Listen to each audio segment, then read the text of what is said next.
umagang kay ganda. Thank you Lord sa mga pagpapala. Hindi ka nagkukulang, biyaya mo'y sapat. Thank you Lord sa kalakasang taglay. Thank you Lord sa bagong umaga. Hindi ka nagbabago, pag-ibig mo'y sapat. Ito ang lagi aawitin ko, para sa'yo, para sa'yo. Every gising is a blessing.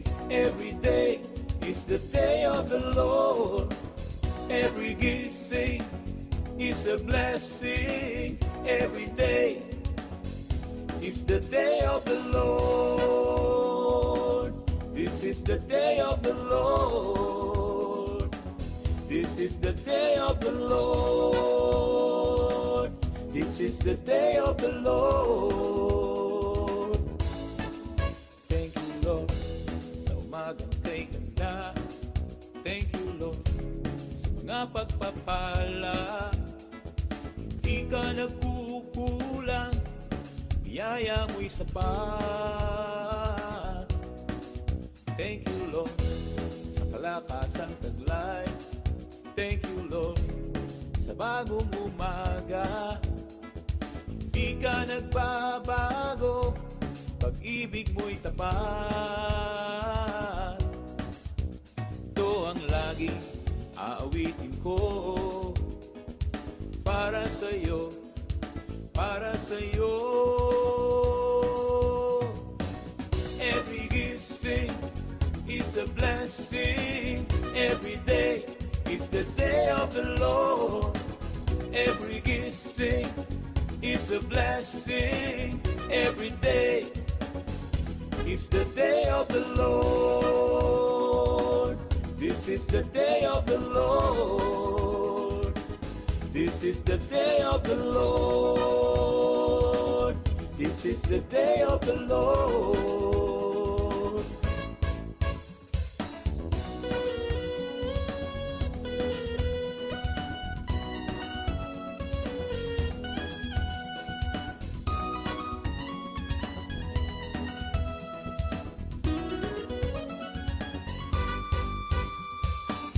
Every gising is a blessing. Every day is the day of the Lord. Every gising is a blessing. Every day is the day of the Lord. This is the day of the Lord. This is the day of the Lord. This is the day of the Lord.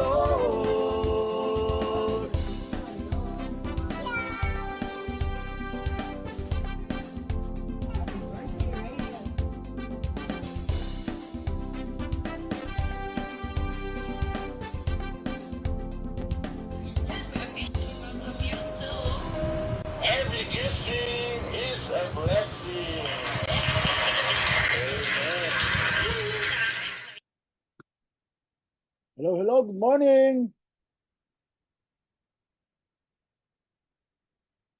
Hello, good morning, good morning. Yan, medyo nalit po tayo ng gising. Pasensya na po. Dahil masyado natin na po yan sa mga... Hindi na po yan, aga ako natulog eh. Depende ng mga nainom po. Gamot. Anyway, we're here live. July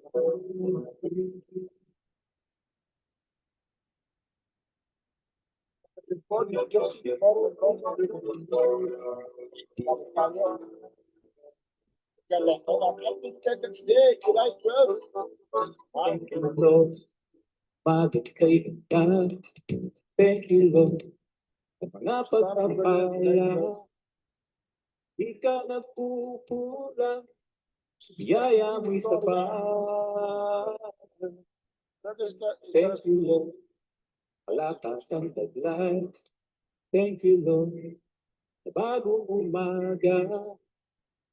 Di ka nagbabago, ibig mo'y sapat. ito ang laging aawitin ko. At sa mga birthday at sa mga nag-anniversary na kasama. Para sa'yo,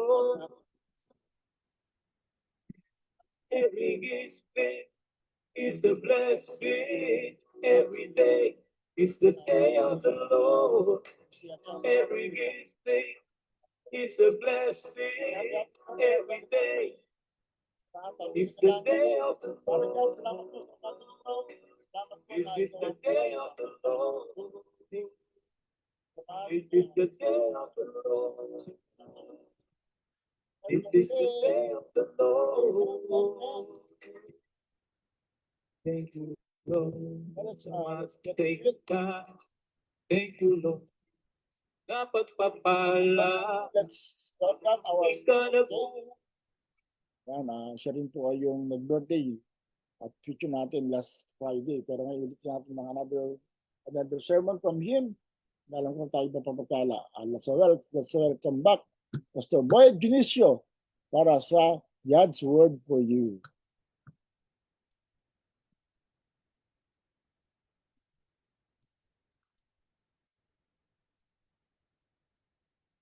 Praise you, God. Praise you, God. Hallelujah. Hallelujah. Hallelujah. Praise you, Jesus. Praise you, Lord. Thank you, Lord, for your goodness. Holy Spirit, we thank you for your presence this morning. You are good. You are good. Hallelujah. Hallelujah. Hallelujah, Lord. Bless us this morning, oh God. Bless us, Lord. Yes, Lord. Katulad ng aming inawit. Hallelujah. Every high thing must come down. Every stronghold shall be broken. It's all because of you, Jesus. Hallelujah. It's because of your victory. It is because of your love to us, oh God. Hallelujah. Praise you, God. That's the reason why we are here. It's all because of you. It is because of your unfailing love. It is because of your grace, Lord. Hallelujah. Thank you, Lord. Thank you, Jesus. We bless your holy name. We thank you for your presence, oh God. Hallelujah. Thank you, Jesus. We praise you, oh God. Jesus, you have overcome the world. You have overcome the world. Oh, Jesus. Hallelujah. Hallelujah. Hallelujah.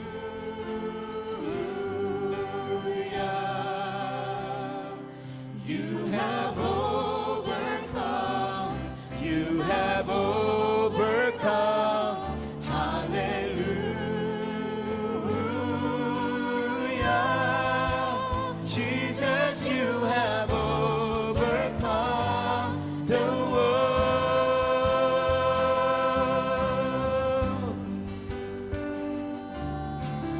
Hallelujah.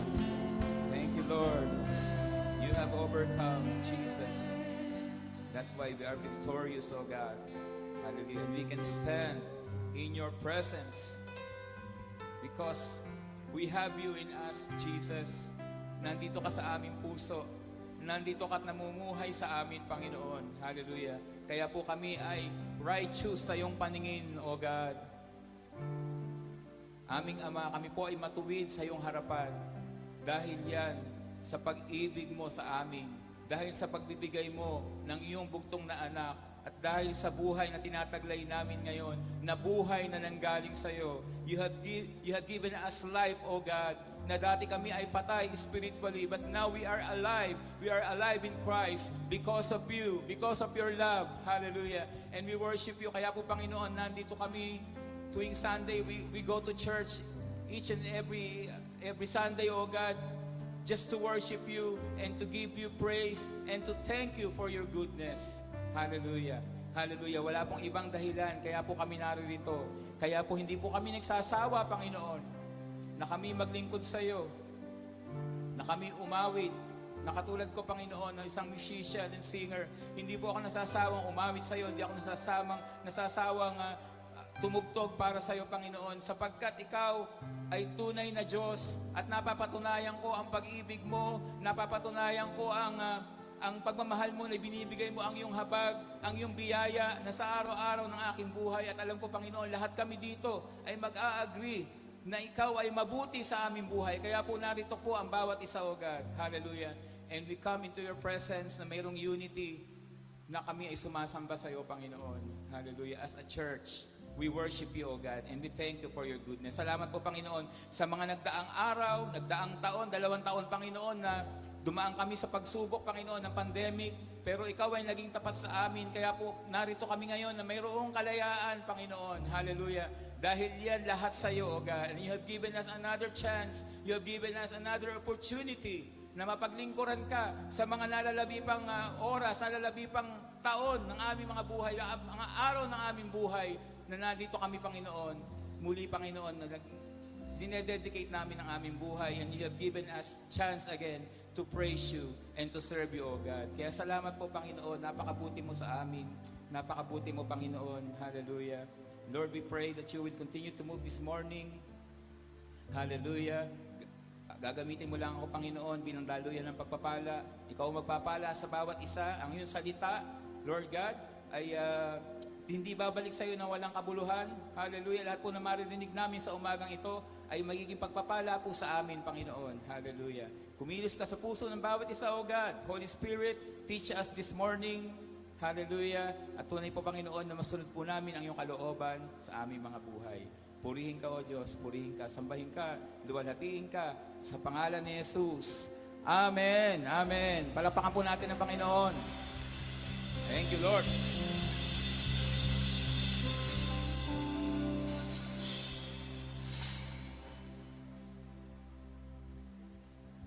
Amen. Praise God. Thank you, Lord. Good morning po sa bawat isa. Isang mainit na panahon. Medyo hindi balanse yung ating barko. Ang daming walang nakaupo dito. Siguro yung mga yung iba mga nasa likod po, pwede po pumunta sa harap. Para po maganda naman na tingnan ang ating yung iba nasanay na sa upuan sa likod. Tanong nga ni Pastora Marcel noong nakaraan, ano ba meron sa likod? Okay. Praise God. Gandang umaga po sa bawat isa. Good morning po sa mga kasama namin sa bahay nila na nasa ating pong live. Thank you, Lord. Praise you, Jesus. Are you blessed? Amen. Sige po, tayo po ay magtuloy-tuloy na sa ating pag-uusapan sa umagang ito. So, ang ating pa rin pong team, ako po ang pinakahuling magpipreach. Marching on to victory. Okay, nagmamarcha patungo sa tagumpay. Amen. And doon po sa inawit natin kanina, yung Victor's Crown, maunawaan po natin yung mensahe ng awit. Doon pa lang, solve na tayo. Dahil sinasabi doon na, dahil sa ating Panginoong Jesus. Dahil namatay siya. Di ba? Sabi doon sa last verse, at the cross, the work is finished. You are buried in the ground. Namatay siya, di ba? But the world, tama ba ako? Could not contain you. Dahil suot mo ang korona ng tagumpay. Amen. Because you wear the victor's crown. Amen. At sa lahat po ng victorious sa umagang ito, sumigaw na malakas na hallelujah. Amen. Kahit na may face mask, malakas pa rin. Okay, pakibasa po yung text natin. Sinabihan ko na yung tagabasa natin kanina, kaya alam na niya yung text. Sapagkat natitiyak kong ang kamatayan, ang buhay, ang mga anghel, ang mga pamunuan, ang mga bagay sa kasalukuyan, ang mga bagay na darating, ang mga kapangyarihan, ang kataasan, ang kalaliman o ang alinmang nilalang ay hindi makapaghihiwalay sa atin sa pag-ibig ng Diyos. Pag-ibig na pinadama niya sa atin sa pamamagitan ni Kristo Jesus na ating Panginoon. Amen. At paborito to ni paborito ni Pastor Amande to. Tatandaan ko, lagi niyang kinokot tong mga verses na ito sa Romans chapter 8. Hallelujah. Sabi po ni Paul, si Paul po ang nagsasalita dyan. Ang sabi niya ay, I am persuaded, sabi po sa English, ano? That neither death nor life. Ano po ibig sabihin muna? Puntahan muna natin yung persuaded. Pasensya na po kayo, hubad-hubad, suot hubad, kasi yung talaga kong salamin, naupuan ko na bali. Kaya reading glass lang po yung ginagamit ko ngayon. So, ano po ibig sabihin ng persuaded? O convince, kumbinsido. Ano ibig sabihin nun? Ang ibig sabihin po nun ay, tayo ay 100% na naniniwala. Di ba? Tayo ay okay na okay, thumbs up sa lahat ng sinasabi ng ating Panginoon. At hindi po tayo makakaawit ng totoo, hindi tayo makaka-worship ng nagmumula sa ating puso kung hindi po tayo kumbinsido sa mga kinakanta natin. Hindi po ba? Kaya lang tayo nakakasayaw, kaya lang tayo talaga napupuspos kasi kumbinsido tayo sa mga kinakanta natin, sa lyrics ng song na nakikita natin dyan sa ating sa TV o sa ating projector, di ba? Sa unang kanta pa lang, sabi doon ay, I can't believe the way your love has got a hold on me. Ano? Na sa araw-araw ng ating buhay, we are convinced na ang pag-ibig ng Panginoon ang nagpapatatag sa atin at ang nagbibigay sa atin ng kalakasan para magpatuloy sa ating buhay. Tayo ay kumbinsido. Ngayon, pag sinabing convinced or persuaded, may dahilan po kung bakit tayo nagiging kumbinsido at nape-persuade. Halimbawa po, ang isang guro, marami tayong teacher dito, kaya gagawin kong halimbawa isang teacher. Ang isang teacher, para ma-persuade niya ang isang estudyante na mag-aral na mabuti, mayroon pong ginagawa ang teacher.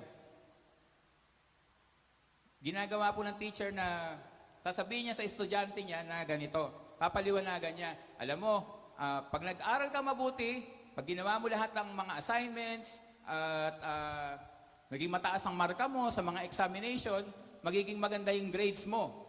Ano magiging resulta nun pag naging maganda ang grades mo? Magkakaroon ka ng magandang kinabukasan. At tapos minsan ginagawa ng teacher, nagbibigay siya ng mga incentive. Meron po mga ibang guro, lalo na dun sa mga preschool, alam ko, meron minsan nagbibigay ng candy, di ba? Ginagawa niyo ba yan? Tatak, yung tatak, di ba? Yung star, yan. Kaya nape-persuade po ang bata na mag-aral na mabuti. Ngayon, ang tanong sa ating mga Kristiyano, bakit tayo na-persuade? At bakit tayo kumbinsido na tayo ay victorious? At iyan po ang pag-uusapan natin ngayong umaga. Base po sa karanasan ni Pablo. Yan, sa ating pong isang paboritong karakter sa Biblia. Apostle Paul said, "For I am persuaded that nothing can separate us from the love of God." Siya daw ay kumbinsido na walang makapaghihiwalay sa atin sa pag-ibig ng ating Panginoon. Why was Paul so convinced? Bakit po kumbinsido si Paul na walang makapaghihiwalay sa atin? Tingnan po muna natin ang buhay ni Pablo habang siya naglilingkod sa Panginoon. At masasabi natin na after all these things na nangyari sa kanya, still sinasabi pa rin niya that I am persuaded and I am convinced. Sabi dito, Paul, ito po mga ilang bagay nangyari kay Pablo, no, marahil hindi lahat nasulat, pero ito yung mga significant na nangyari sa kanyang buhay. Paul had been put in jail many times. Nakulong siya na maraming beses. At naniniwala ako, natatandaan nyo na yung mga pastor, kinuwento na to, pag nagpipreach sila. Pastor John, madalas niya na nagiging halimbawa din si Pablo. Nakulong siyang maraming beses dahil sa pagpipreach, no? Dahil sa paghahayag ng mabuting balita ng ating Panginoong Hesus. Siya ay beaten with whips 5 times. Pinalo, hinagupit. Hindi natin alam kung anong ginagamit pang hagupit noon, pero kung napanood na ninyo yung Passion of the Christ, ay marahil ganun ang ginagamit ng pamalo noong mga panahon na yon. Marahil lang sa akin lang po yon. Hindi ko na-research na mabuti. Pero marahil talagang masakit ang inaabot na palo ni Pablo. Beaten with sticks 3 times. No? Hinagupit ng naranasan niyo na bang paluin kayo ng mga bata pa kayo? Pinalo kayo ng yung lumalatay, yung kawayan. Sakit nun, di ba?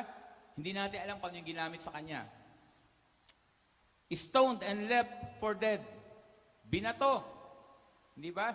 At muntik na siyang mamatay dahil doon sa pangyayaring yon. Shipwrecked 3 times. Siguro naman wala pa nakaranas dito na shipwrecked. Although meron na nakaranas na ng nag-breakdown ng sasakyan. Ako, nakaranas na ako ng gano'n. Pero hindi maihahalin tulad sa shipwreck. Kasi yung mga pangyayaring shipwreck ay mapupunta ka, mapapadpad ka sa mga lugar na hindi mo gustong puntahan. O yung mga lugar na ilang. Ganun po ang nangyayari sa mga nasisiraan ng barko o yung habang nasa laot ay nagkaroon ng bagyo, ganun, nasira yung barko nila. Yun yung mga nasi-shipwrecked. His life is in constant danger. Bakit? Dahil po sa ating Panginoong Yesus na kanyang pinapahayag. Kaya nga sinabi rin niya sa kanyang sulat na para siyang isang hain, na anytime ay pwedeng patayin. Ganun po ang buhay ni Pablo.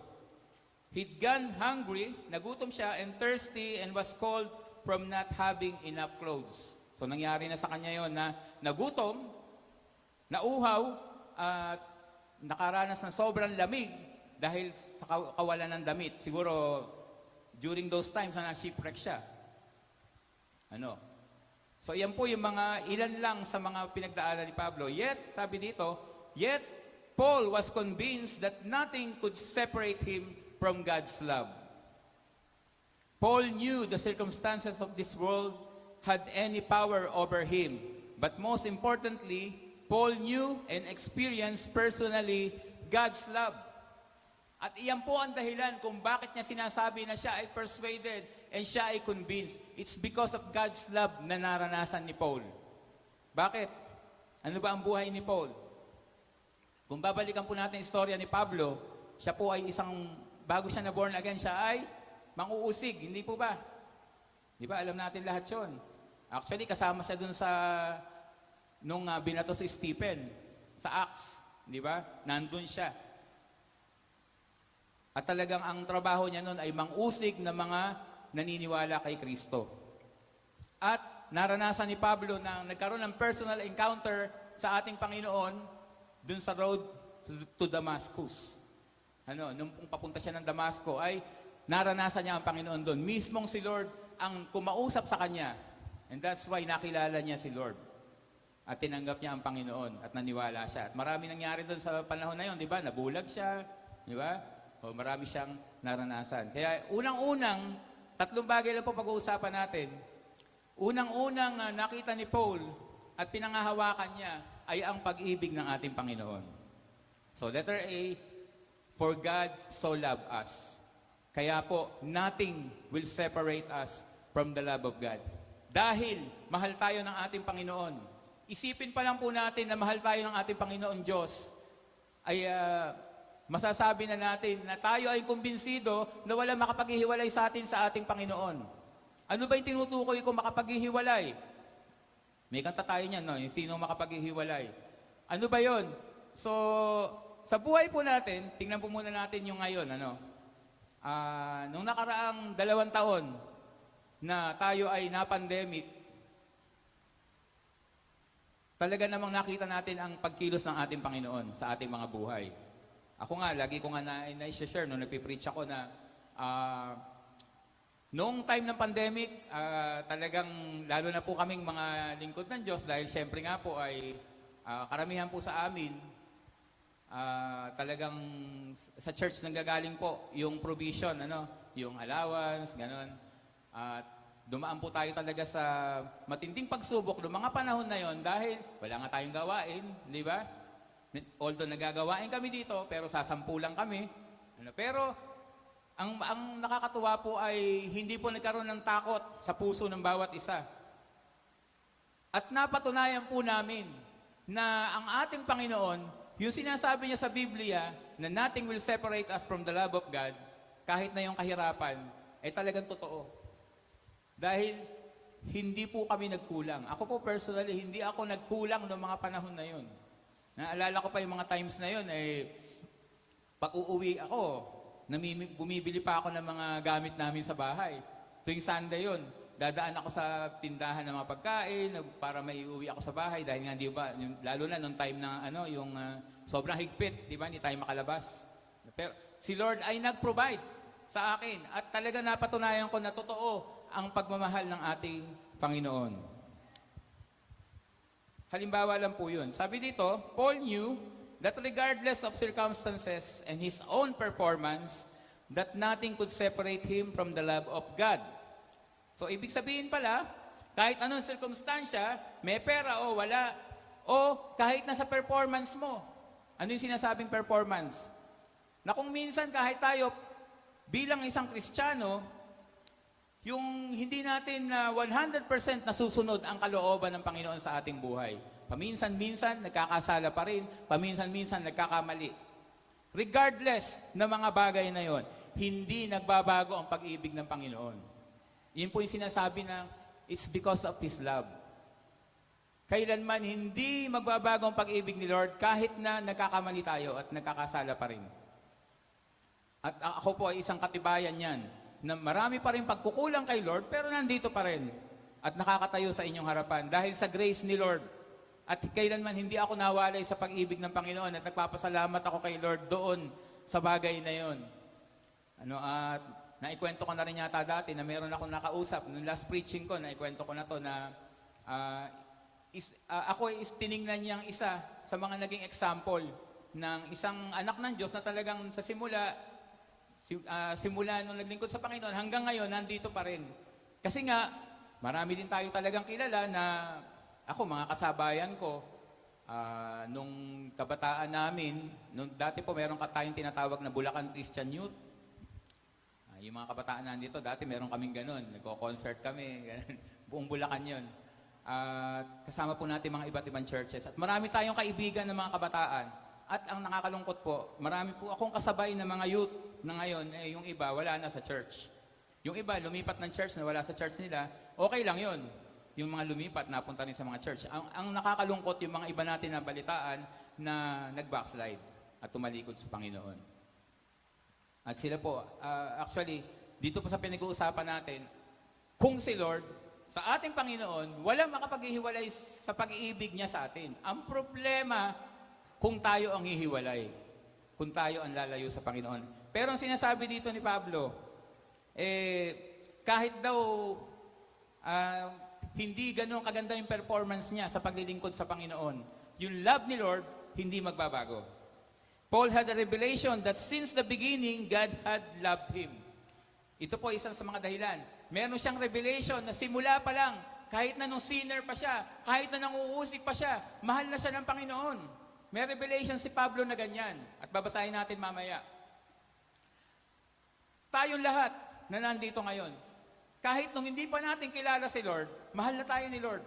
At alam natin at lagi natin naririnig sa mga pastor na pinipreach na God loved us first. Ang Panginoon ang unang nagmahal sa atin. Tumugon lang tayo sa love ni Lord. Hindi ba? Kaya tayo nandito ngayon. Kaya kayo nandito ngayon. Hindi kayo pinilit ng magulang niyo na pumunta sa church. Hindi kayo nagpunta sa church, yung mga kasama kong musicians, saka singers, hindi tayo nagpupunta sa church para tumugtog lang at kumanta at magpasikat, magpakita ng galing. Kaya tayo nagpupunta sa church, tinutugan na natin yung love. Yung love ni Lord na nararanasan natin sa ating buhay. Amen ba? Kahit sa aming mga pastor, kaya kami naglilingkod sa Panginoon dahil we have experienced the love of God in our life. Naranasan namin talaga na totoo ang pag-ibig ng ating Panginoon. Even when He was persecuting the church, si Pablo ito, even when rejecting Jesus, ayaw niyang tanggapin si Lord as the Messiah, the Savior of the Lord, of the world, nandun na po ang pagmamahal ng ating Panginoon. Ito po yung dalawang verse na revelation ni Lord kay Paul. Ephesians 1:4. Even before He made the world, God loved us and chose us in Christ to be holy and without fault in His eyes. Biruin nyo, even before He made the world, bago pa lang ang creation, nasa isip ka na ni Lord. Hallelujah. Genesis. Bago pa likhain ni Lord ang mundo, Alam na ni Lord, nakakanta ka para sa Kanya. At syempre si Gian. Hey, Gian. Welcome home. Meron pa tayong isang paboritong verse, yung Jeremiah 1:5. Di ba? Sino nakakakabisado nun? Sino may memory verse nun? Bago pa lang daw tayo i-form sa womb ng ating mga nanay, kilala na tayo ni Lord. Before you were formed, I knew you. I have set you apart. Pinili na niya tayo. And I have appointed you as prophet to the nations. Pinili na tayo ng Panginoon para magpahayag, magningning, mag-shine, magpakilala ng pangalan ng Panginoon through our life. Sabi po yan sa Jeremiah 1:5. At isang verse pa, Romans 5:8. But God showed His great love for us by sending Christ to die for us while we were still sinners. Nung makasalanan pa si Pastor June, nung gumagawa pa ng mga kalokohan nung high school days niya, naikwento niya nakaraan nag-preach siya, di ba? Mayroon time na nag-skip siya ng 1 taon dahil sa mga kalokohan niya sa... siguro, nabarkada ka rin ba nun? Nabarkada ka rin? Ako, hindi ko naranasan nabarkada eh. Hindi ko naranasan mag-drugs, hindi ko naranasan uminom, manigarilyo. Pero alam ko, papunta ako doon. Salamat na lang dahil maaga kaming nakakilala sa Panginoon. Kasi, naikwento ko na rin yata ito na yung magulang ko dati, hindi talaga magkasundo. Papunta kami sa broken family na status. Dahil ang nanay, tatay ko, walang pinagkakasundoan kahit na maliit na bagay, nag-aaway. Kaya salamat kay Lord, nakakilala kami sa Panginoon. Sila muna talaga hinipo ni Lord, tapos yun nga, kaming buong pamilya, nakakilala sa Panginoon.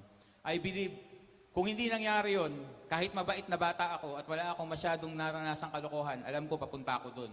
Kasi na-attract na ako sa ganun dati, noong mga panahon na yun. Okay? So ito po, yung mga verse na binasa natin, yung Ephesians sa Romans, si Paul po ang sumulat niyan. At yan po ay revelation ni Lord sa kanya.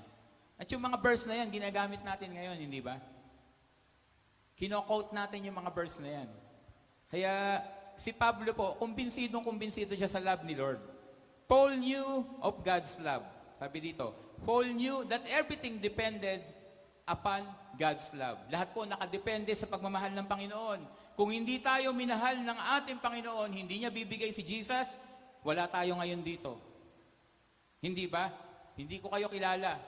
Hindi nyo rin ako kilala. Ang saya-saya ng buhay Kristiyano, ang laki ng pamilya natin, di ba? Minsan nga, mas masaya pang kasama yung mga ka-church, churchmate mo kaysa sa kamag-anak. Lalo na yung mga kamag-anak na hindi pa Christian. Ang pamilya natin talaga, actually, ito yung eternal family natin. Pagdating natin sa langit, no? Magkikita-kita po tayo, ha? Hanggang sa finals tayo. Doon, magkikita-kita tayo sa piling ng ating Panginoon. Yan. Dahil yan sa pagmamahal ni Lord. He knew that nothing or no one could change God's love and that God's love never ends.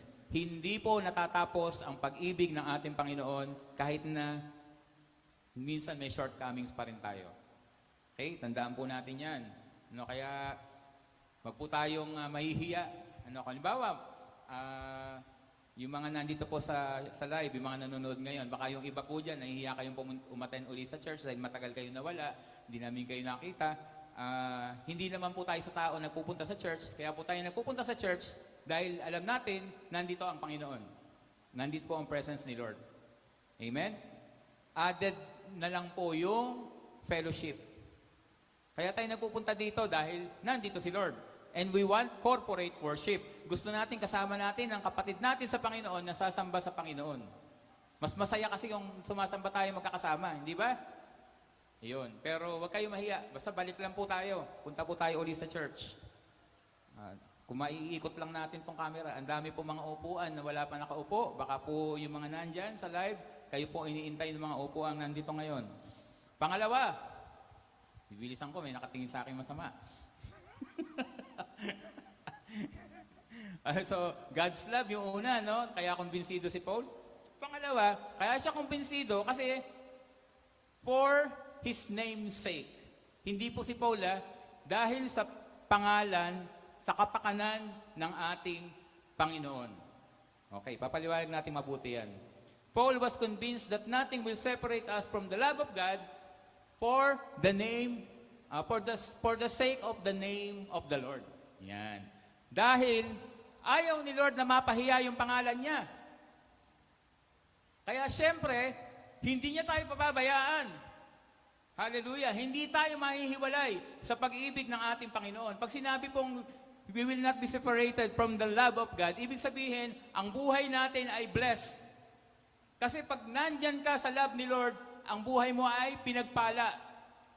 Hindi ibig sabihin na mayaman ka. Di ba? Ang pinagpalang tao ay masayang tao. Ang pinagpalang tao ay makikita mo sa mukha pa lang yung aura, nakikita mo yung glory ni Lord. Iyon yung pinagpalang tao. Ako po, mukha lang may pera. Di ba? Sabi doon sa kanta ko, Akala ng iba, marami akong pera. Hindi nila alam, minsan kulang pa. Kaya lang po tayo nakakangiti at kaya lang tayo masaya dahil sa ating Panginoon na ating pinaglilingkuran. Hallelujah! Ilang taon na ba tayo nandito sa church? Pero hindi nagbabago yung pakiramdam. Hindi nagbabago yung excitement na kumanta, na tumugtog para sa Panginoon. Hindi nagbabago yung excitement na makita ko kayong lahat tuwing linggo. Ang saya-saya na nakabilang tayo sa Love Fellowship Church, Kalumpit. Sige nga, palakpakan natin ang Panginoon. Hallelujah. Masaya ba tayo? Tingnan mo ngayon katabi mo ngayon. Masaya ba kayo na nandyan siya? Masayang-masaya kami. Nakita natin isa nating... Hallelujah. Ano ba yung for His name's sake? God's unconditional love and faithfulness is who He is and what He has done and for His own reputation. He must fulfill His promise. Kailangang tuparin ni Lord yung mga pangako niya sa atin. Marami tayong mga promises ni Lord na pinangahawakan sa buhay natin. Di ba? Yung karamihan dito may mga life verse. Jeremiah 29:11, paborito natin yan, di ba? Marami tayong mga tinatandaan. Ephesians 2:10, di ba? Mga paboritong verse natin. At yung mga verse na yan, na pinapaborito natin, na tinatandaan natin, si Lord ang bahalang tuparin yan para sa kapakanan ng kanyang pangalan. For God's own reputation, so that the world may know Him. That is God's heart.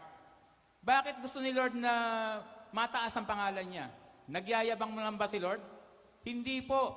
Kaya niya gustong makilala ng buong mundo ang pangalan niya. Gusto ni Lord na matanyag siya sa buhay ng bawat isa narito ngayon. Sa buhay ko, gusto ni Lord matanyag siya sa buhay ko. Kasi gusto niya makilala siya ng lahat. Ang gusto ni Lord, maligtas ang lahat. At sa pamamagitan ng pagbe-bless niya sa buhay ng bawat isa, sa pamamagitan ng pagpapakita ng love niya sa atin, na nagpo-flow sa iba, makikilala ang ating Panginoon at maraming mapupunta sa langit. Iyon po ang main purpose ni Lord. Kaya gusto niya makilala yung pangalan niya. Di ba? Kung titingnan po natin sa Old Testament, Psalms 106 verse 8, Nevertheless, He saved them for His name's sake, that He might make His mighty power known. Ang tinutukoy po dito ay mga Israelita. Alam din natin ang kwento niyan nung nakalabas sila sa Egypt. Kaya niligtas ni Lord ang mga Israelita kasi gusto ni Lord makilala siya ng lahat noong time na yon, na siya ay tunay na Diyos. I am who I am, sabi ni Lord. Makilala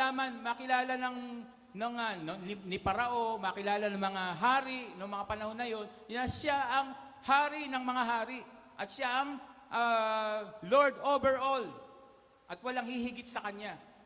Iyan po ang gusto ni Lord, kaya gusto niyang makilala siya sa buhay natin at siya ay matatanyag. Kaya sigurado po tayo, we are assured that nothing will separate us from the love of God. Kasi for His name's sake, for Him to be glorified, na siya ang mabigyan ng kaluwalhatian. Sa New Testament, 1 John 2:12, I write to you, little children, because your sins are forgiven you for His name's sake. Para sa kapakanan ng pangalan ng Panginoon, tayo daw lahat ay pinatawad na ng Panginoon sa ating mga kasalanan. Sa pamamagitan ng pagpapakita natin sa buong mundo na tayo ay pinatawad na ng Panginoon, paano natin gagawin yon? Papakita natin na pinatawad tayo ng Panginoon. Siyempre, pinapakita natin yung buhay na nagbago. Yung buhay na na-turn around, na dating ang buhay mo ay wala kang direksyon, di ba? Dati ang buhay mo, hindi mo alam kung saan ka pupunta. Ngayon, meron na. At sa pamamagitan nun, makikita ng iba kung ano yung pinagkaiba ng isang anak ng Diyos, yung nakakakilala sa ating Panginoong Yesus. At sa pamamagitan nun, sila din ay tatanggap sa ating Panginoon. Tayo po ang gagamitin ni Lord. Wala nang iba. Tayo po ang Christ Ambassador. Pag sinabing ambassador, tayo ay nagpapakita kung ano ang buhay sa Kingdom of God. Di ba? Paano ba yung buhay sa Kingdom of God? Righteousness, peace, and joy in the Holy Ghost. Merong katwiran, di ba? Ibig sabihin, katulad nung preaching kanina ni Pastora Sena, it's all about obeying the Lord, all about holiness, yung pagsunod sa Panginoon, yun yung righteousness. Tapos peace, meron tayong kapayapaan, di ba? Hindi tayo natatakot. Kahit na nung time na nagkakahigpitan, nagpupunta pa rin sa church, umaattend pa rin, hindi natatakot. At meron tayong joy. Hallelujah. Kahit na dumadaan sa pagsubok, kahit na kung minsan may sakit, meron pa rin joy. By the way, gusto ko lang ipatotoo. 2 weeks ago, hindi nyo lang alam, tumutugtog ako pero meron akong pain sa katawan. Nahirapan na naman akong umihi. Nangyari na naman, pangatlong beses na yon nangyari sa akin. Although years naman ang pagitan, pero umulit nung 2 weeks ago. At kahapon, tuntua ako dun sa lesson ni Bishop about healing. Kasi talagang pinanghawakan ko yun, yung sinasabi ni Bishop na talagang dapat tayuan mo, di ba? Dapat panghawakan mo talaga yung pangako ni Lord na siya ay healer. Pagagalingin ka niya. Talagang sinabi ko kay Lord, na during na mga times na hindi ako makatulog sa gabi, sobrang sakit. Nag-practice kami dito last 2 Saturdays ago. Hindi namin natapos yung practice dahil sa sobrang sakit na nararamdaman ko. Natigil yung practice namin. Pero pinangawakan ko talaga, sabi ko kay Lord, Lord, nagpipreach kami mga pastor Sabi ko, lagi namin sinasabi na ikaw ang aming Diyos. You are the God that heals us. Ikaw ang Diyos na nagpapagaling sa amin. Sinasabi namin lagi yun. Kaya Lord, sabi ko, hindi ako magpapa-hospital. Sabi ko, kasi 2 beses nangyari sa akin yun, na-confine po ako. 3 days yata ako sa hospital. Pero ito, sabi ko, Lord, hindi ako magpapa-confine. Dahil isa pang ang problema kasi, nung 2 beses meron kami health card, libre lang ako. Ngayon wala na akong health card. Kaya sabi ko, Lord, wala akong panggastos dito. Sabi ko, ini-imagine ko na mga 15,000, 20,000, naglalaro na sa isip ko. Sabi ko, Lord, tatayuan ko to. Ikaw magpagaling sa akin. Sabi ko, in Jesus' name, talagang nireview ko. At yun nga po, Monday, nasa LTO ako, nagparehistro akong sasakyan. Masakit na masakit. Talagang tiniis ko lang hanggang makauwi ng bahay. Pagdating ko ng bahay, yun na po, pag-ihi ko, lumabas na yung bara. Nagbabara lang talaga yung daanan na ihi. Yes, talagang mabuti, Panginoon. Kaya nothing will separate us from the love of God. Hallelujah. Di ba sabi din doon, karamdaman ba? Di ba? Hindi. Hindi tayo mahihiwalay sa pagmamahal ng Diyos dahil sa karamdaman. Amen. God is love, unconditional, unending love. God delivers and rescues. God continually forgives because God so loves. God's love never changes. Who are we to think we can change God? Ito, tingnan po natin to. In the good times and bad times, God's love never changes. Letter C. Sabi doon who are we to think we can change God? Ano kaya yon? Pwede ba natin baguhin si Lord? Hindi, di ba? Tingnan natin yung pangatlo. Nothing, letter C, nothing or no one can change who Jesus is, what He has done, and will do in and through all who receive Him. Yan. This is our testimony. Mamaya pa yon. Hindi ko pala natanggal dun yun. Hindi kasama dun yun. Nothing or no one can change who Jesus is. Kaya walang makapaghihiwalay sa ating Panginoon kasi walang makapagbabago kung sino si Jesus. Sino ba si Jesus na nakilala natin sa ating buhay? Tingnan po natin yun sa Romans 8:31-34. Sabi diyan, what then shall we say? Sasalamin niya ako. Magko-contact lens na nga po sunod. What then shall we say to these things? If God is for us, who can be against us? He who did not spare his own son, but delivered him up for us all, how shall he not with him also freely give us all things? Okay? Who shall bring a charge against God's elect? It is God who justifies. Who is he who condemns? It is Christ who died and forevermore is also risen, who is even at the right hand of God, who also makes intercession for us. Kaya ano daw masasabi natin sa mga bagay na to? Kung kasama natin ang ating Panginoon, if God is for us, sino laban sa atin? Kung kasama natin si Lord, sino laban sa atin? Siya na ibinigay niya ang kanyang anak, para sa atin, para sa ating deliverance. Sabi dito, how shall he not with him also freely give us all things? Kung yung anak niya, binigay niya, how much more yung mga needs natin na hindi ibibigay ni Lord? Hindi lang po mga material things yan. Marami tayong mga needs sa buhay natin. Kahit yung mga nagpe-pray ng lifetime partner. Ngumiti yung iba. Totoo, si Lord ang nagbibigay niyan. Patotoo yan ni Pastora Maricel. Gusto niya ikwento kay love story nila. Kasi I was there. Hindi, magkakasabay kasi kami. Ahead lang kami kay Pastora Cel sa youth. Youth kami, teens. Alam ko kung kailan niya nakita si Pastor John. Camp. Kinakanta ni Pastor John yung The Cloud of Glory na hindi nakalimutan ni Pastora Cel hanggang umuwi kami. Yung The Cloud of Glory. Pero kita nyo, binigay ni Lord sa kanya. Si Pastor John. Di ba? Kaya Pastor June. Bibigay ni Lord yun. Kung si Jesus nga, binigay niya. How much more yung lifetime partner, di ba? At sa mga youth, basta mag-intay lang. Amen. Ako, nagpapasalamat ako kay Lord sa partner ko. Di ba? Na talaga namang, camp din yun. Camp din po. Pero actually, caroling kami una nagkakilala ni Sister Arlene. Caroling ng church. Lahat po ng mga love story namin dito, kami mga pastor na may asawa, dahil sa church.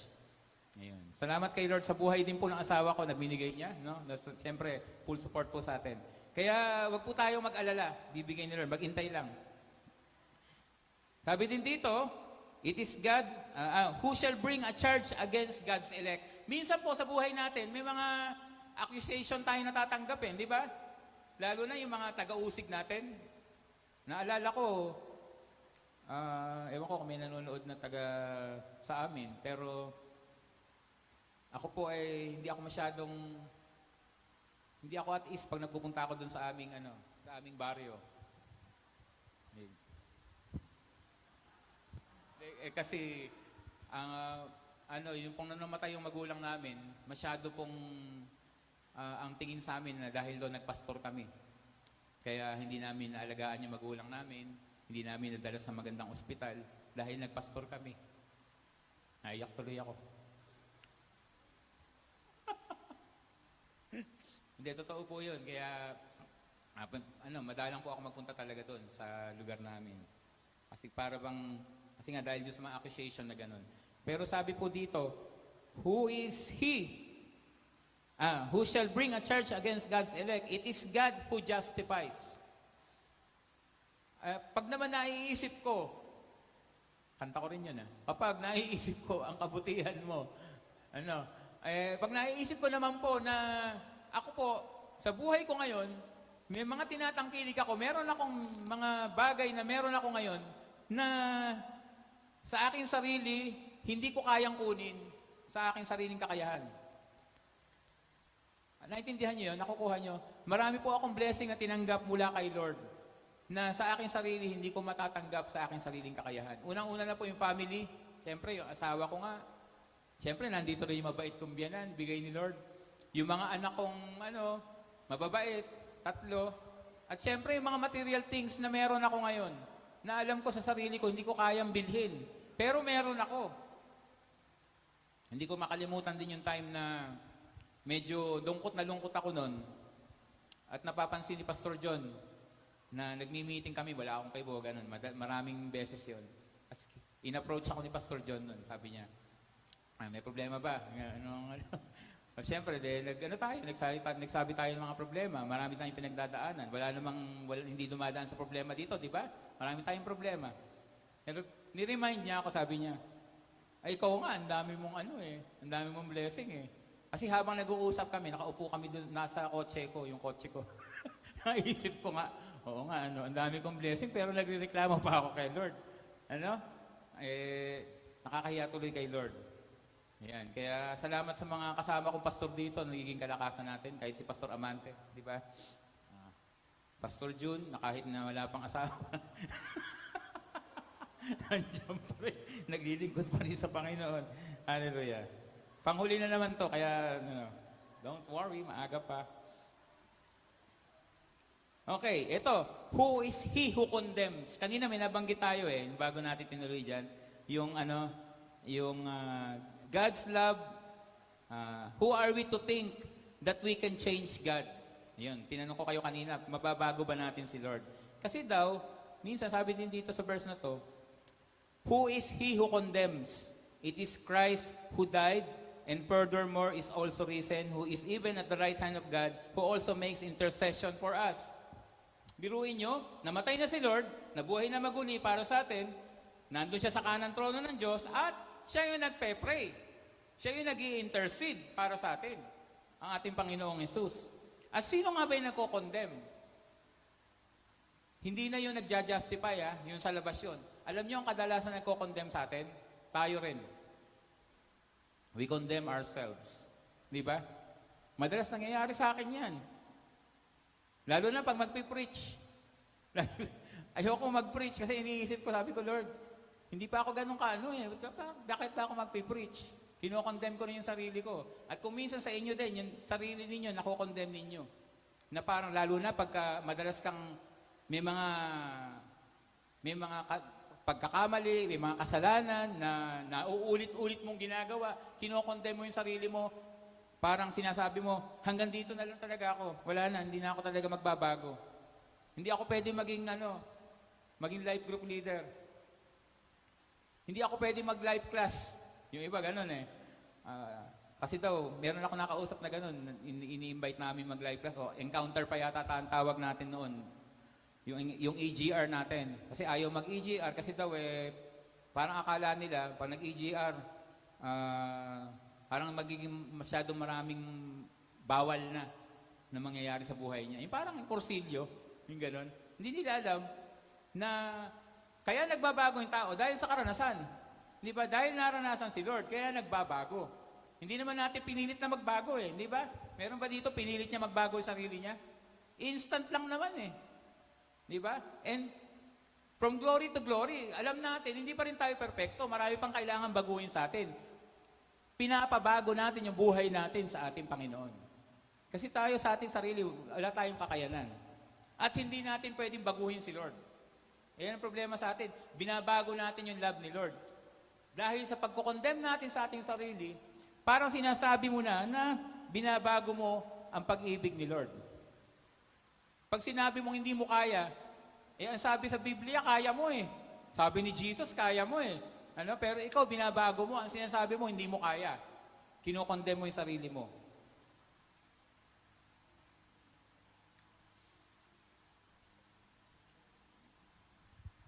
Paul asked the question, next slide, who is he who condemns? It doesn't matter what accusations are held at us because it is Jesus, the Son of God, who became flesh and blood, who died, rose from the dead, and intercedes for us. Yan, yung binasa natin kanina. When we think a bad thing, and we think we are not worthy, we can surrender that bad thought to God, and each day in His presence, receiving more of Jesus, receiving a greater revelation of His love, and we can testify He is changing our hearts and minds.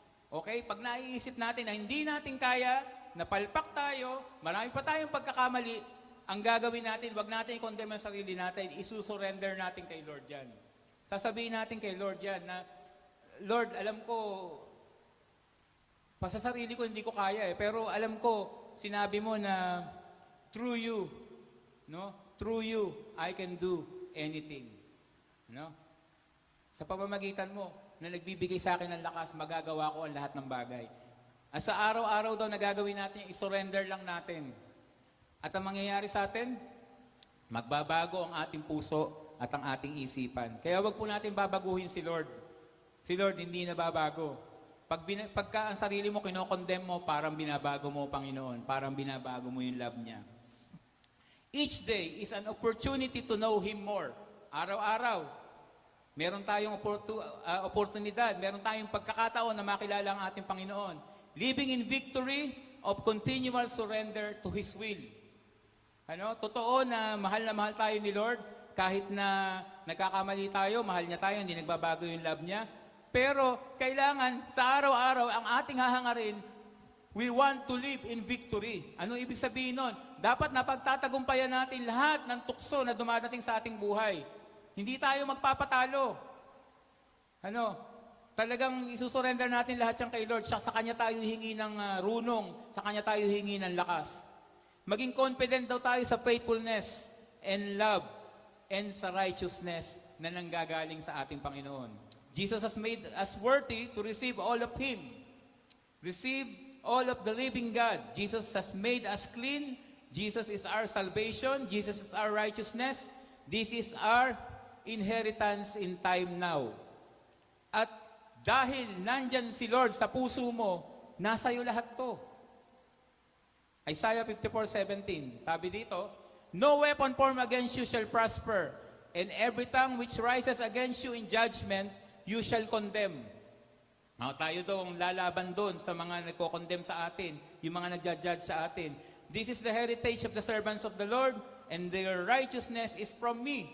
Ang katwiran, ang pagiging matuwid natin ang gagaling sa ating Panginoon. At iyan ang sinasabi ni Lord.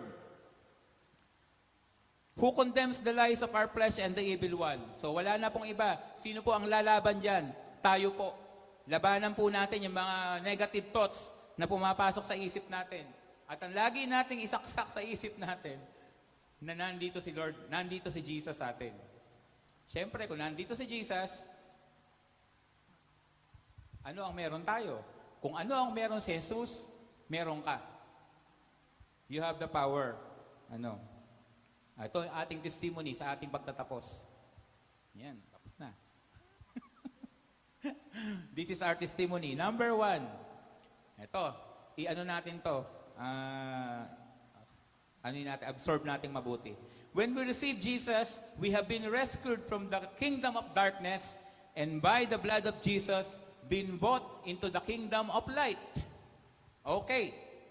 Ano ba ang meron sa isang tao na namumuhay sa kadiliman?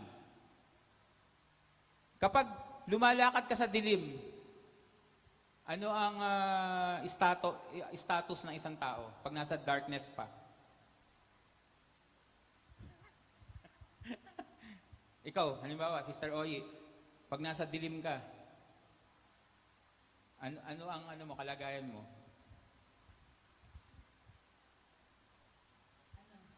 Ang magiging kalagayan mo, tulad ng dati ng buhay. Siyempre, kung tayo nakakilala sa Panginoon, talagang iniba ng Panginoon ang ating buhay. Sabi nga, siya ang hubango sa atin mula sa kadiliman tungo sa kanyang naglagiluwas na pangalaman. Okay. Simplihan po natin. Masyado ng baka bagdamdamin na yung sagot mo. Ang isang taong lumalakad sa dilim, hindi niya alam yung pupuntahan niya. Okay. Madadapa ka. Lumakad kayo sa gabi nang walang ilaw. Ano mangyayari sa inyo? Masusubasob kayo. Di ba? Hindi niyo alam kung saan kayo pupunta. Yung nasa darkness, walang direksyon ng buhay. Pero ngayon, tayo daw ay been bought into the kingdom of light. Binili tayo ng ating Panginoong Yesus patungo sa kaharian ng liwanag. Ibig sabihin, ang buhay natin may direksyon na. Di ba? So hindi na tayo nalulungkot. Dahil alam natin na nothing can separate us from the love of God. May direksyon na buhay natin. Pangalawa, when we receive Jesus, we have been rescued from the kingdom of evil, and by the blood of Jesus Christ, been bought into the kingdom of God. Ito yung patotoo mo. Di ba? Dati yung buhay natin, pag nasa kingdom of evil ka, syempre, ano ba yung kingdom of evil? Puro kasamaan. Di ba? Walang kapayapaan. Walang righteousness. Walang peace. Walang joy. Kaya pagka ang buhay mo ngayon, Christian ka na, wala ka pang peace, wala ka pang joy, eh nako, medyo delikado yata. Lalo na pag wala yung righteousness. Hindi ba? Eh mukhang wala ka sa kingdom of God. Eh, ano ba yung kingdom of God? Tayo daw ay binili patungo sa kingdom of God. Oh, the other way around. Kabaliktaran, siyempre nga, righteousness, peace, and joy in the Holy Ghost. Amen? Pangatlo, when we receive Jesus, we have been rescued from the kingdom of death. And by the blood of Jesus Christ, been bought into the kingdom of life. Dati, patay tayo. Di ba? Patay ang ating espiritu. At kung dumating si Lord, o kaya kung namatay tayo physically, na hindi natin kilala si Lord, ang pupuntahan natin, walang hanggang kamatayan din. Dahil wala tayong relasyon kay Lord. Pero, tayo ay binili ng ating Panginoon patungo sa kingdom of life. Kaya nga tayo ay full of life. Di ba? Buhay na buhay tayo. Dahil sa love ni Lord na hindi mawawala at hindi nagbabago sa ating buhay. Hallelujah. Masaya ba kayo na kayo'y nakakilala kay Lord? Parang hindi naman. Parang inandito lang yung masaya. Inandito, di ba kayo masaya? Masaya ba kayo? Nakakilala kayo kay Lord? Ayun. Mag-amen kayo, magagalit si Pastora Sen sa inyo. hindi kayo nagre-react. Pero kailangan nagre-react tayo.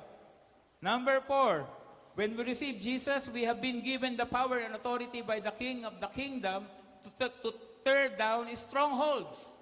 Amen. We have the authority. Sabi dun sa kinanta natin kanina, Victor's Crown. Ano, yun sa, paki-recite mo nga, Tam. Hindi ko kabisado eh. Yun sa bridge. Every high thing must come down. Every stronghold shall be broken. You wear the victor's crown. You have overcome.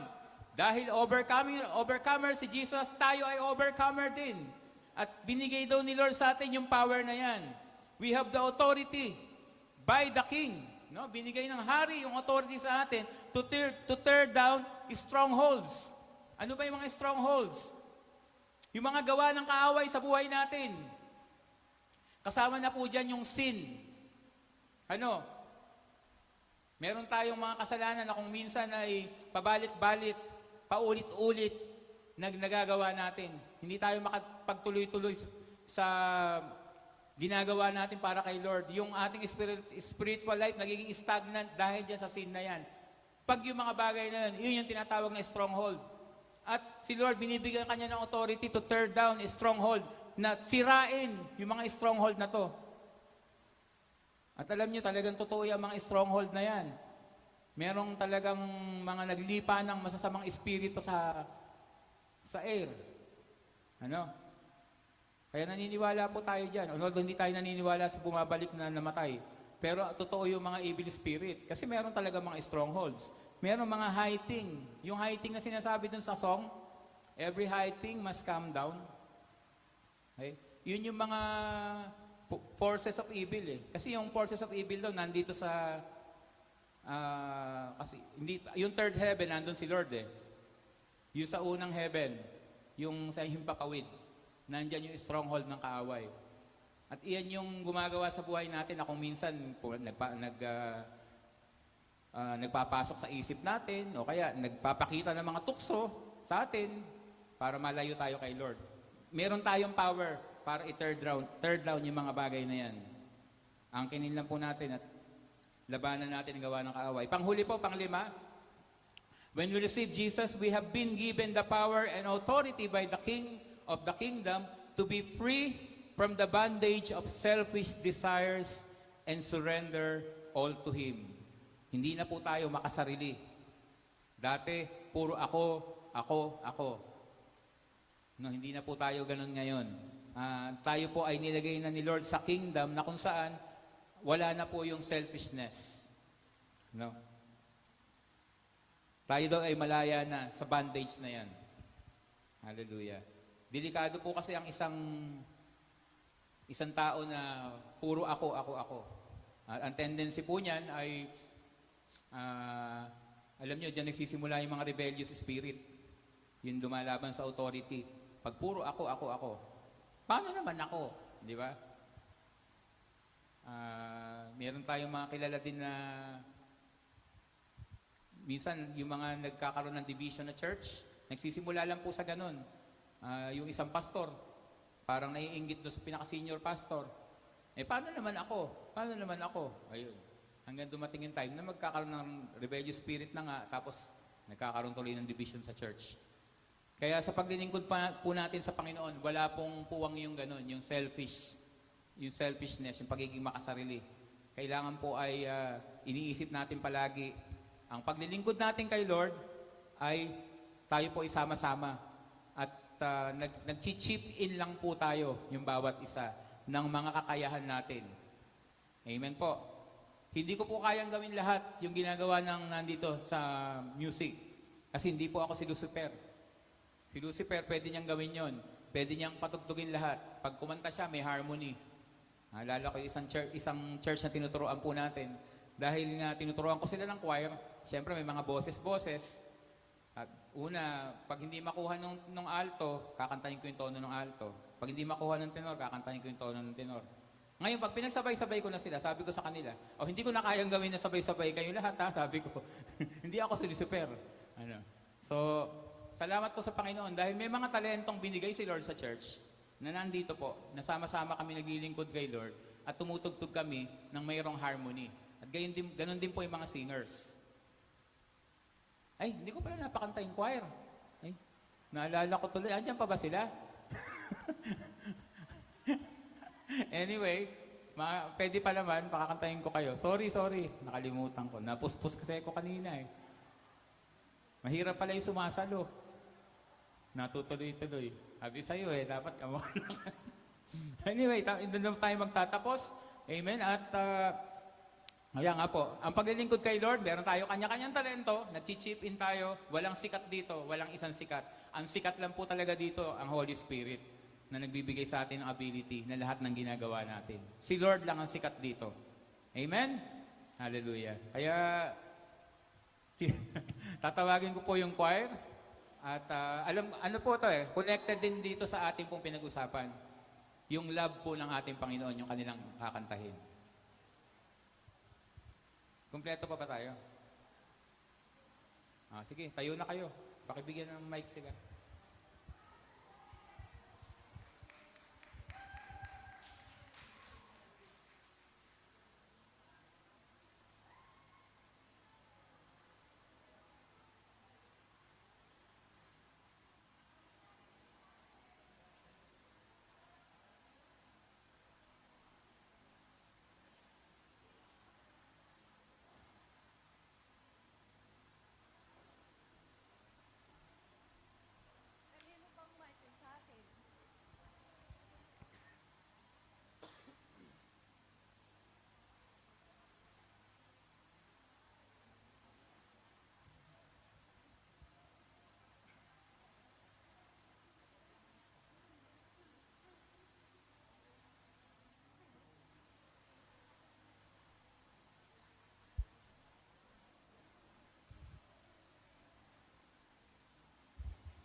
mahigit, mayroon ka bang nababatid? Bugtong na anak, hindi niya pinagkait, nanaog sa mundo, nagdusa, dumanas ng libong sakit. Purihin ka sa dakilang pagmamahal mo. Kahit bayaran ka, hindi sapat ito upang ibalik ang totoong itinigis ng iyong anak para sa akin.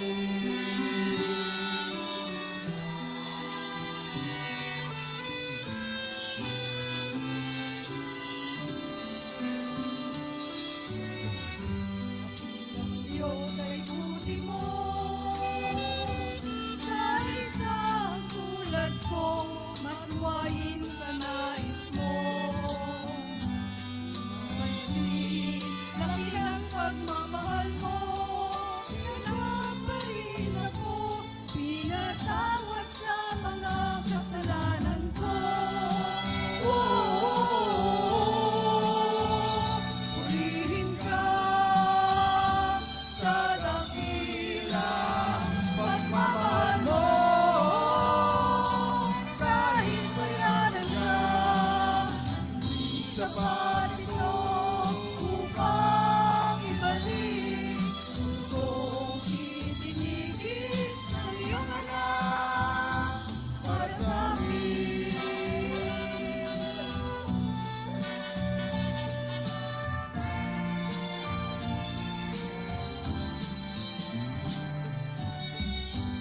Salamat po, Panginoon, dahil sa pag-ibig mo, buhay ko ay nagbago. Ang ikaw lamang papupurihan ko, purihin ang ngalan mo, o Ama, dakilang pagmamahal mo. Purihin ka sa dakilang pagmamahal mo. Kahit bayaran ka, hindi sapat ito upang ibalik ang totoong ibinigis ng iyong anak para sa akin. Purihin ka sa dakilang pagmamahal mo. Kahit bayaran ka, hindi sapat ito upang ibalik ang totoong ibinigis ng iyong anak para sa akin.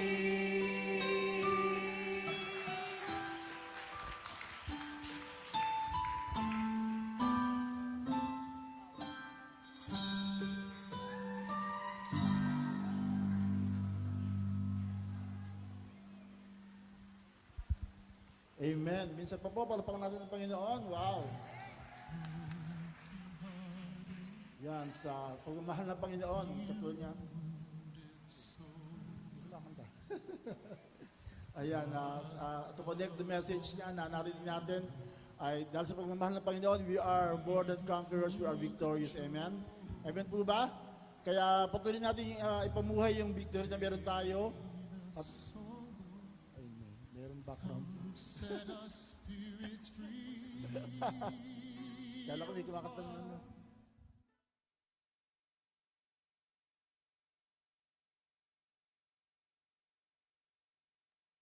Amen. Wow, what a powerful sharing ng Word of God, di Pastor Boyet.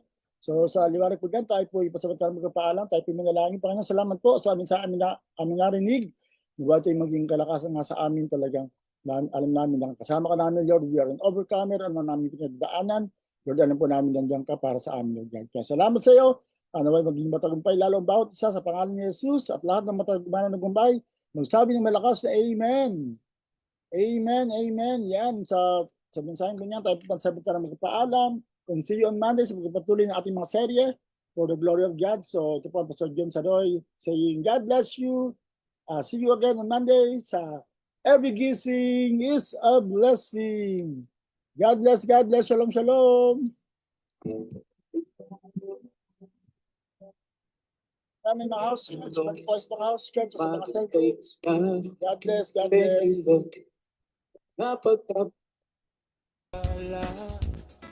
Hindi ka nagkukulang, biyaya mo'y sapat.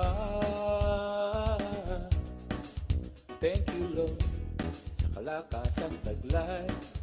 Thank you, Lord, sa bagong umaga. Hindi ka nagbabago, pag-ibig mo'y sapat. Ito ang laging aawitin ko, para sa'yo, para sa'yo. Every gising is a blessing. Every day is the day of the Lord. Every gising is a blessing. Every day is the day of the Lord. This is the day of the Lord. This is the day of the Lord. This is the day of the Lord. Thank you, Lord, sa umagang kay ganda. Thank you, Lord, sa mga pagpapala. Hindi ka nagkukulang, biyaya mo'y sapat. Thank you, Lord, sa kalakasang taglay. Thank you, Lord, sa bagong umaga. Hindi ka nagbabago, pag-ibig mo'y tapat. Ito ang laging aawitin ko, para sa'yo, para sa'yo. Every gising is a blessing. Every day is the day of the Lord. Every gising is a blessing. Every day is the day of the Lord. This is the day of the Lord. This is the day of the Lord. This is the day of the Lord.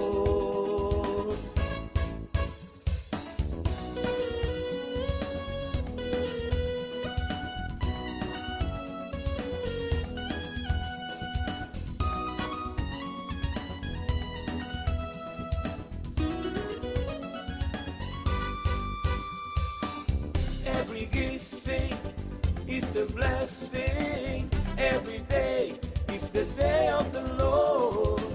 Every gising is a blessing. Every day is the day of the Lord. This is the day of the Lord. This is the day of the Lord. This is the day of the Lord.